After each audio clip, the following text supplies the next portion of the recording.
Chapter है आप लोग का पेमेंट ऑफ टैक्सेस। आपको टैक्सेस का पेमेंट करना है। जीएसटी लॉ में टैक्सेस का क्या मीनिंग है? देखो, फर्स्ट ऑफ ऑल आपको ये पता होना चाहिए जीएसटी लॉ में टैक्सेस का मीनिंग होता है C GST, S GST, UT GST और आई जीएसटी। अब अपने को यहाँ पर क्या करना है, पेमेंट करना है। Now we have to make the payment कि सी जीएसटी का पेमेंट कैसे करेंगे, एस जीएसटी का पेमेंट कैसे करेंगे, आई जीएसटी, यूटी जीएसटी का पेमेंट कैसे करेंगे और हमें कब पे करना है सी जीएसटी, एस जीएसटी और हमें कब आई जीएसटी पे करना है। वो सारा डिस्कशन हम किस में करने वाले हैं, पेमेंट ऑफ टैक्सेस पे करने वाले हैं। देखो, फर्स्ट ऑफ ऑल सबसे पहले आपको ये पता होना चाहिए जीएसटी रिजिम में सी जीएसटी, एस जीएसटी कब लगता है, सी जीएसटी, यूटी जीएसटी कब लगता है और आई जीएसटी कब चार्ज होता है। देखो, सबसे पहले आपको ये पता होना चाहिए कि सप्लाई कौन सी है, whether it is a intrastate supply or whether it is a interstate supply. First of all, you have to know, you have to identify whether the supply is intrastate supply or interstate supply. Because if the supply is intrastate supply means intra means within the state, अगर आप supply करते हो, for example Rajasthan की बात करते हैं, तो अगर आप जयपुर से अजमेर कोई गुड्स सेल कर रहे हो तो उसे क्या बोला जाएगा, विद इन द स्टेट आप सेल कर रहे हो, that is intra state supply. तो इंट्रा स्टेट सप्लाई जब भी करते हैं तो आपके सी जीएसटी और एस जीएसटी चार्ज होता है। आपकी जीएसटी रेट को बाइफिकेट कर दिया जाता है, like GST rate is 12% and 6% C GST and 6% S GST will be charged, okay. And if the supply is interstate supply, what is the meaning of interstate? Interstate means from the one state to another state. Like for example अगर आप राजस्थान से goods Maharashtra में cell करते हो तो that is inter state, और inter state जब भी सप्लाई होती है तो आपके आई जीएसटी चार्ज होता है। एंड आई जीएसटी का पूरा पैसा एक बार कौन सी गवर्नमेंट के अकाउंट में क्रेडिट हो जाता है, सेंट्रल गवर्नमेंट के अकाउंट में क्रेडिट हो जाता है, और सेंट्रल गवर्नमेंट उसमें अपना पोर्शन रिटेन करके बचा हुआ पोर्शन स्टेट गवर्नमेंट को ट्रांसफर कर देती है। क्लियर है? जबकि अगर हम बात करें intra state within the state supply में, जहां सी जीएसटी और एस जीएसटी सेपरेटली कलेक्ट किया जाता है, लाइक आपका 12% का रेट है तो 6% आपसे सी जीएसटी और 6% आपसे एस जीएसटी चार्ज किया जा रहा है। तो जो सी जीएसटी का पैसा आपसे चार्ज किया जाता है that will be credited in the account of the central government, और जो आपसे एस जीएसटी चार्ज किया जाता है that amount will be credited in the account of the state government. अब स्टेट गवर्नमेंट जो होती है उसके अकाउंट में ये पैसा क्रेडिट हो जाता है विद इन द स्टेट में। तो यहाँ पर हमेशा ये जीएसटी एक डेस्टिनेशन बेस्ड टैक्स है, तो रेसिपिएंट जिस स्टेट में रहता है उस स्टेट की गवर्नमेंट को यहाँ पर क्या किया जाता है, पेमेंट क्रेडिट किया जाता है। तो विद इन द स्टेट में तो कोई प्रॉब्लम ही नहीं है, स्टेट गवर्नमेंट दोनों की सेम होती है, सप्लायर की और रेसिपिएंट की, because it is a within the state supply, okay.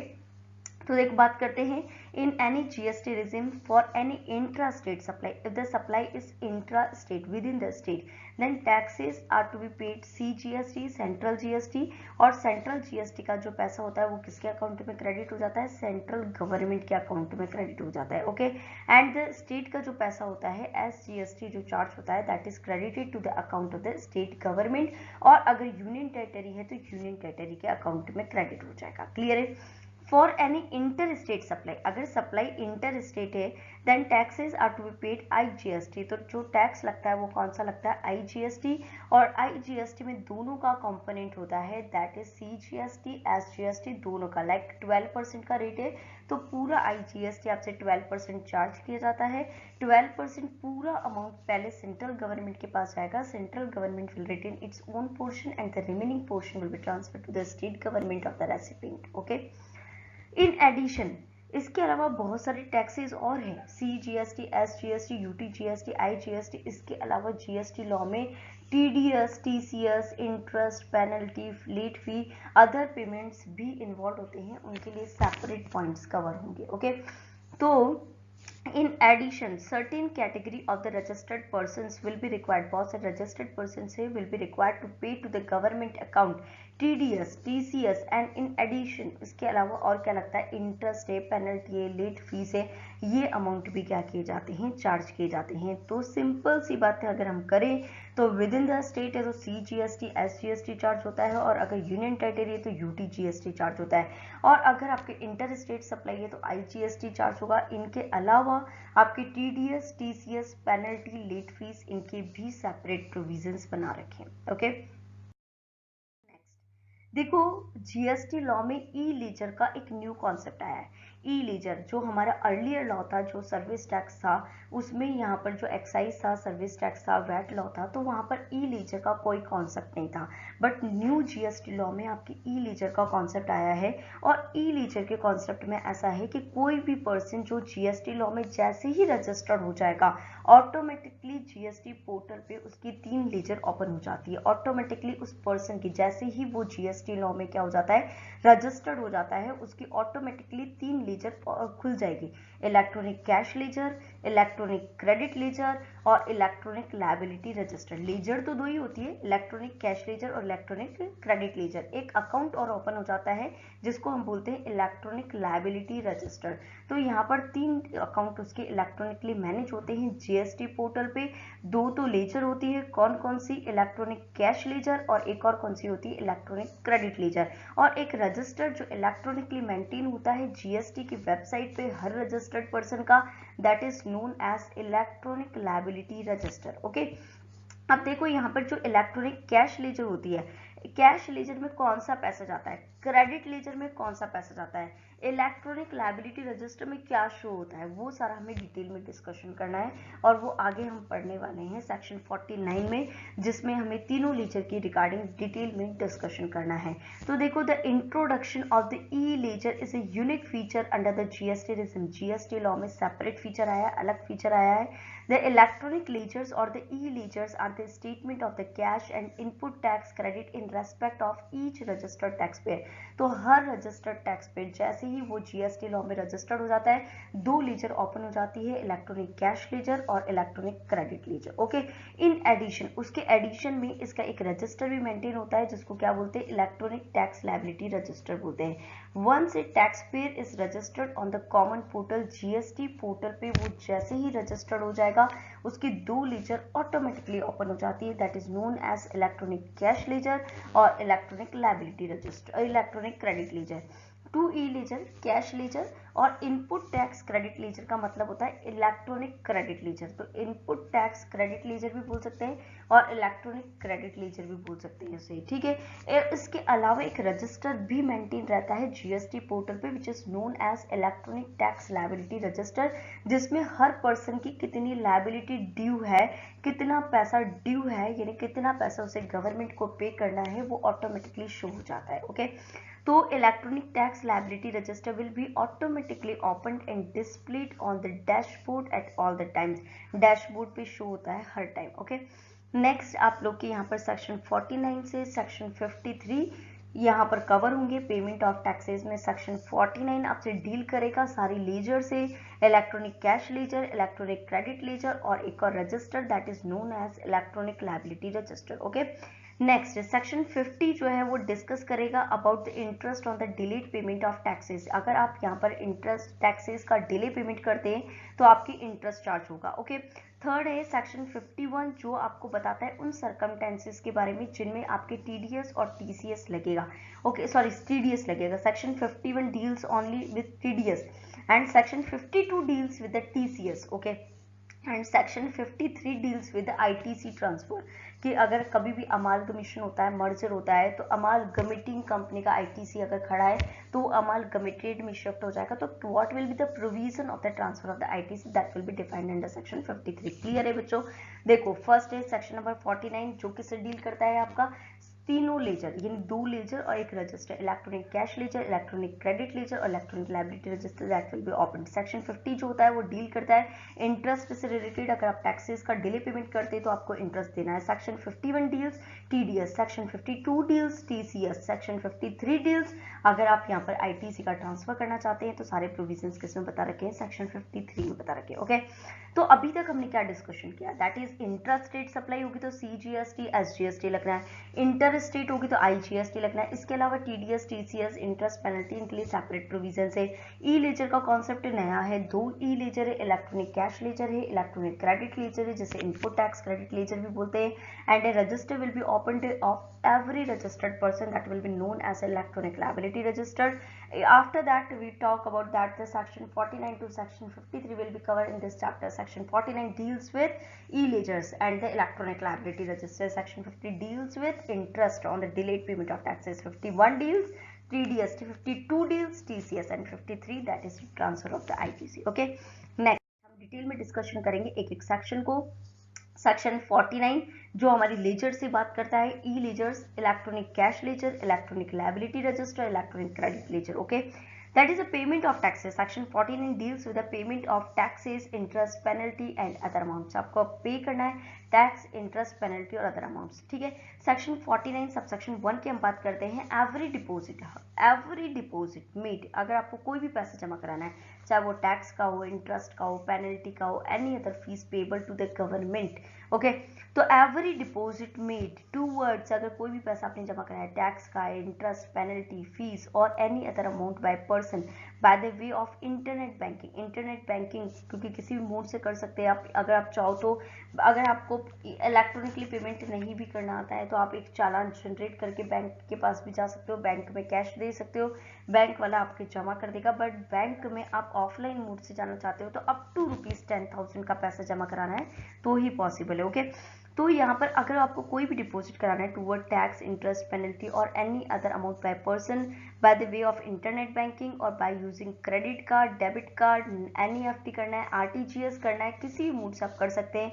And subject to such conditions and restrictions as may be prescribed shall be credited. अगर आप अपनी जेब से कोई पैसा जमा कराते हो, if you are depositing any cash, whether it is through the internet banking, through debit card, credit card, NEFT, RTGS, किसी भी मोड से अगर आप if you are depositing the cash towards the tax, interest, penalty or any the fee payable to the government, then that amount will be credited in the electronic cash ledger. Okay, that amount जो भी आप cash जमा कराते हो वो आपके कौन से अकाउंट में जाता है, इलेक्ट्रॉनिक कैश लेजर में जाता है.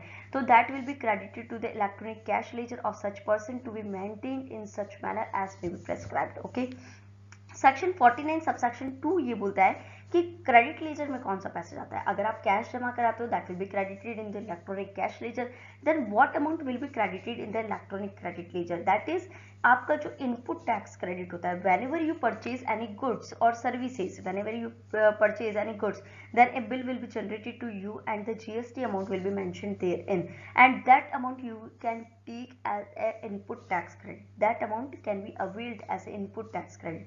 अगर कोई भी सामान परचेज करके लाते हो तो उस पर जो टैक्स लग के आता है उसको आप इनपुट टैक्स क्रेडिट ले सकते हो, और उसका जो इनपुट टैक्स क्रेडिट होता है वो आपको कौन से अकाउंट में जाता है, इलेक्ट्रॉनिक क्रेडिट लेजर में क्रेडिट हो जाता है. तो सेक्शन 49 सबसेक्शन 2 अब से बताता है the input tax credit as self assist. Self assist क्यों लिखा है यहाँ पर, क्योंकि आप जो परचेज करते हो ना वो सारे बिल आप खुद चढ़ाते हो, यानी आप खुद यहाँ पर GSTR 2 जो आपका होता है उसमें आप यहाँ पर क्या करते हो, सेल्फ असिस्ट. GSTR 3 भी जो अभी चला है तो वहाँ पर आप अपना इनपुट टैक्स क्रेडिट शो कर देते हो. एक रिटर्न है GSTR 3 भी, वहाँ पर आप अपना इनपुट टैक्स क्रेडिट खुद लिख देते हो, क्योंकि जितने भी परचेज के बिल आते हैं उन पर जितना भी क्रेडिट दिखता है उन सबको आप कैलकुलेटर से ऐड करते हैं और टोटल जैसे 2-2 हज़ार रुपये का क्रेडिट अपने को दिख रहा है और 5 बिल है 10,000 रुपये का क्रेडिट हम डायरेक्टली अमाउंट से फीड कर देते हैं, क्योंकि हम बिल तो चढ़ा नहीं रहे वहाँ पर, we are not presenting the bills. ठीक है ना, हम इनवॉइसेस को शो नहीं कर रहे हैं, हम टोटल ITC हमको जितना दिख रहा है हमारे परचेज बिल में वो हम रिटर्न में शो कर देते हैं GSTR 3B में.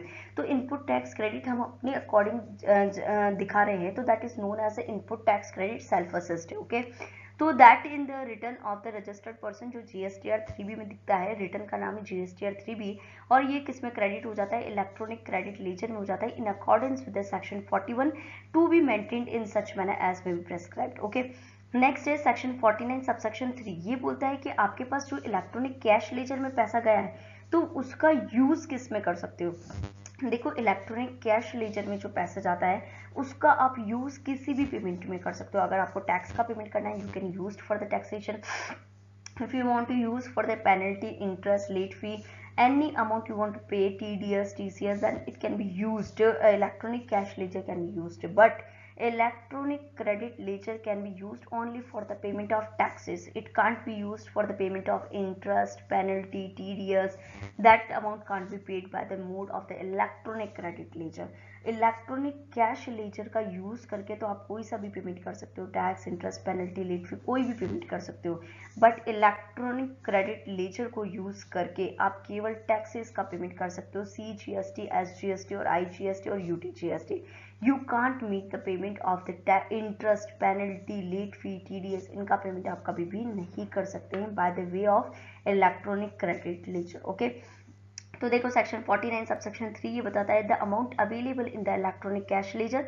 आपके पास इलेक्ट्रॉनिक कैश लेजर में जो भी अमाउंट अवेलेबल है मे बी यूज्ड, वो यूज कर सकते हैं फॉर मेकिंग एनी पेमेंट, कोई भी पेमेंट करने के लिए, towards tax, interest, penalty, fees और any other amount payable under the provisions of this act और the rules made there under. यानी आप किसी भी पेमेंट करने में यूज कर सकते हैं and subject to such conditions and within the such time as may be prescribed. Okay, next है सेक्शन 49 सबसेक्शन 4 ये बताता है आपको इलेक्ट्रॉनिक क्रेडिट लेजर में जो बैलेंस है, लाइक आपने जितना भी परचेज किया उस पर जो GST है वो आपने शो कर दिया इनपुट टैक्स क्रेडिट के रूप में, रिटर्न जब भरा था GSTR 3B तो वो इनपुट टैक्स क्रेडिट जैसे आपने दिखा दिया 10,000 रुपये, तो that will be shown in your electronic credit ledger 10,000 rupees का बैलेंस है।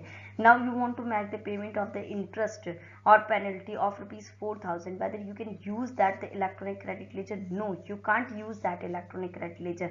But if you want to make the payment of the CGST, SGST or IGST, then you can use the electronic credit ledger, and by use of such ledger you can make the payment. Okay, clear है? तो electronic credit ledger को आप केवल CGST, SGST, IGST का payment करने में use कर सकते हैं। इलेक्ट्रॉनिक क्रेडिट लेजर को आप टैक्सेस के अलावा जो इंटरेस्ट, पेनल्टी, लेट फीस है उनका पेमेंट करने में यूज नहीं कर सकते हैं। तो section 49 subsection 4 deals with the amount available in the electronic credit ledger may be used for making the payment towards output tax, जो भी सेल के ऊपर टैक्स पे करना है अंडर दिस एक्ट और अंडर द IGST एक्ट और subject to such conditions and terms and condition that may be prescribed. इसके अलावा आप कुछ यूज नहीं कर सकते। तो हमने क्या बात करी सेक्शन 49 सबसेक्शन 1 कि आप जो भी कैश जमा कराते हैं वो कैश लेजर में जाता है, जो भी परचेज करते हैं उस पर जो इनपुट टैक्स क्रेडिट मिलता है वो क्रेडिट लेजर में जाता है।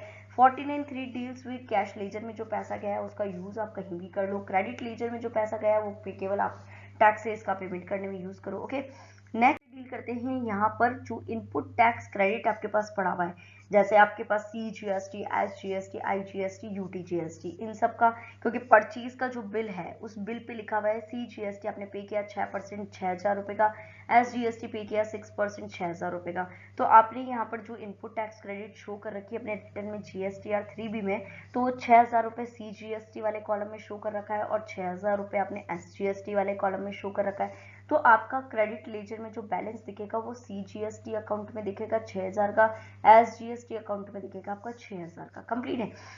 तो वैसे ही आपने अगर IGST पे किया तो IGST का भी क्रेडिट शो हो सकता है, अगर आपने UTGST पे किया है तो UTGST का भी आपको शो हो सकता है लेजर। तो आपकी अगर IGST अकाउंट में क्रेडिट पड़ा हुआ है 6,000 रुपये का मान लेते हैं, तो आपको यहाँ पर आगे आउटपुट टैक्स जो देना है, आउटपुट टैक्स में आपको IGST नहीं देना है। अगर आउटपुट टैक्स में IGST देना है तब तो IGST पेमेंट करने में यूज कर लो, बिकॉज IGST का जो इनपुट टैक्स क्रेडिट है उसको हम आगे आउटपुट टैक्स का किस आउटपुट टैक्स का पेमेंट करने में यूज कर सकते हैं, weather we can use only for the payment of IGST, or if there is no IGST we have to make the payment of the CGST or SGST, whether IGST can be used for making the payment of the CGST or SGST. Now yes, तो यहाँ पर क्या है कि अगर आपके पास IGST का कोई इनपुट टैक्स क्रेडिट है तो आप कभी भी आउटपुट टैक्स अगर आपको पे करना है, तो अगर आपको IGST का आउटपुट टैक्स पे करना है तो पहले आप IGST का पेमेंट करने में यूज करो, बट IGST का कोई आउटपुट टैक्स पे नहीं करना है, आपको CGST पे करना है, SGST पे करना है, UTGST पे करना है। तो you can use IGST towards the payment of the CGST, SGST और UTGST, बट प्रायोरिटी सेट कर रखी है कि अगर आपके पास IGST का पेमेंट भी करना है आपको और CGST का भी पेमेंट करना है तो पहले IGST का क्रेडिट आप IGST का पेमेंट करने में यूज करो, उसके बाद अगर आपके पास बचता है तो आपकी इच्छा हो तो आप CGST का पेमेंट करने में यूज कर लो, आपकी इच्छा हो तो आप SGST का पेमेंट करने में यूज कर लो, और आपकी इच्छा हो तो आप UTGST का। यानी अगर आपके पास IGST का है तो पहले IGST पे करो, and if you don't have to make the payment of the IGST after that you can make the payment of the CSUT as you want by the use of IGST. Okay, second बात करते हैं, अगर आपके पास CGST का credit पड़ा हुआ है, यानी आपका जो इलेक्ट्रॉनिक क्रेडिट लेजर है उसमें आपका CGST का इनपुट टैक्स क्रेडिट है, तो CGST का इनपुट टैक्स क्रेडिट है तो उसको हम कहाँ यूज कर, CGST का अमाउंट हम कैसे यूज कर सकते हैं? CGST का अगर आपके पास कोई भी इलेक्ट्रॉनिक क्रेडिट लेजर में क्रेडिट है then it can be use for the payment of CGST. तो आउटपुट टैक्स में अगर आपको पहले CGST पे करना है तो आप पहले की CGST पे करो. अगर CGST के बाद में भी, यानी CGST का पेमेंट करने के बाद में भी कोई बैलेंस बच जाता है then you can make the payment of IGST. तो आप किसका पेमेंट कर सकते हो? IGST का पेमेंट कर सकते हो. और IGST का पेमेंट भी कर दिया, उसके बाद भी पैसा बच गया, तो इस केस में आप यहाँ पर SGST और UTGST का पेमेंट करने में यूज नहीं कर सकते हैं. Mean CGST can't be used for the making the payment of the SGST, UTGST. ठीक है, सेम SGST भी यूज नहीं हो सकता बिकॉज SGST और UTGST वो भी CGST का पेमेंट करने में यूज नहीं कर सकते. ओके, तो यहाँ पर CGST का अगर आपके पास इनपुट टैक्स क्रेडिट है तो पहले वो CGST में यूज कर लो, फिर CGST में यूज करने के बाद भी बच गया तो IGST में यूज कर लो, और IGST का पेमेंट करने के बाद भी बच गया तो आप आगे यूज नहीं कर सकते. ओके, तो can't use for the payment of the SGST और UTGST. ओके, सेकंड, आपके पास अगर SGST का इनपुट टैक्स क्रेडिट है तो आप पहले SGST का पेमेंट करने में यूज करो, और उसके बाद SGST का पेमेंट करने के बाद भी अगर बैलेंस बच जाता है तो आप IGST का पेमेंट करने में यूज करो. बट आप IGST का पेमेंट करने में तभी यूज कर सकते हो जब CGST अकाउंट में बैलेंस नहीं है IGST को पे करने का. अगर CGST अकाउंट में कुछ बैलेंस है तो पहले CGST अकाउंट से हम IGST को पे करेंगे. बट अगर CGST अकाउंट में कोई बैलेंस नहीं है IGST को पे करने के लिए देन हम SGST का अकाउंट यूज करेंगे. ओके, और उसके बाद भी अगर कोई बैलेंस बच जाता है तो उसके बाद आप CGST का पेमेंट करने में यूज नहीं कर सकते हैं. सेम UTGST में भी यही कॉन्सेप्ट है. UTGST का पेमेंट पहले आप UTGST का पेमेंट करने में यूज करोगे, उसके बाद आप IGST का पेमेंट करने में यूज करोगे, बट तभी यूज करोगे जब CGST अकाउंट में बैलेंस नहीं है. ओके, उसके बाद आप CGST का, उसके बाद बैलेंस बच जाए तो CGST अकाउंट में यूज नहीं कर सकते हैं. क्लियर है?